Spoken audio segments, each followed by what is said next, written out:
পুলিশের বিরুদ্ধে আপত্তিকর মন্তব্য করায় তৃণমূল ছাত্রনেতা বিক্রমজিতের বিরুদ্ধে কড়া ব্যবস্থা নিয়েছে দল তৃণমূল কংগ্রেস। কিন্তু আরো বড় অপরাধে অনুব্রত মণ্ডলের চুপ কেন, এই প্রশ্ন এখন তুলতে শুরু করেছে বিরোধীরা।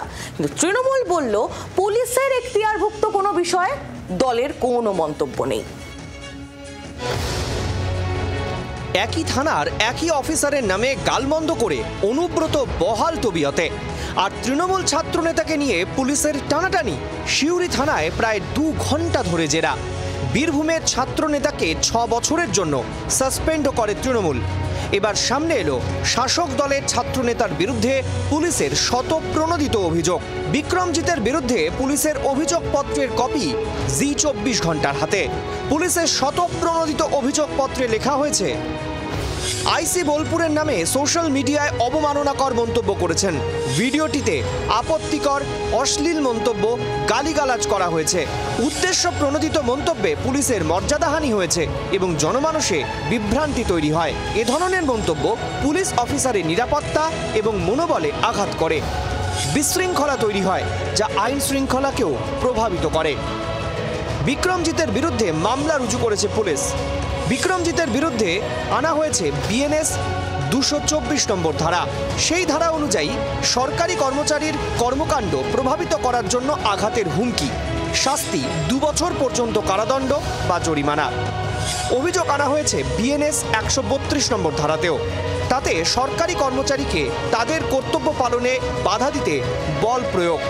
এই ধারা লঙ্ঘনের শাস্তি 2 বছর পর্যন্ত কারাদণ্ড বা জরিমানা। অভিযোগ বিএনএস 351 নম্বর ধারাতেও।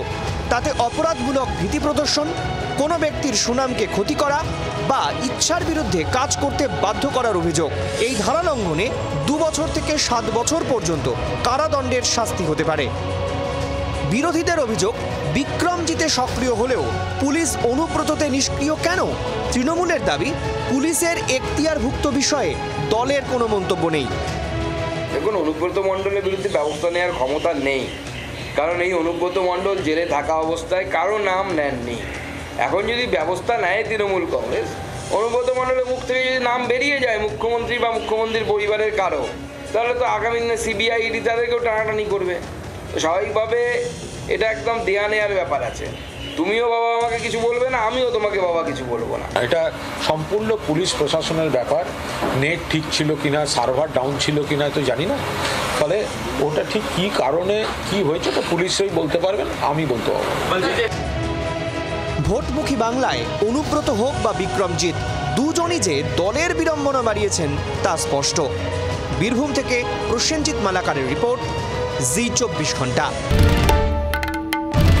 বাংলার আওয়াজ, বাঙালির আবেগ, জি 24 ঘন্টা।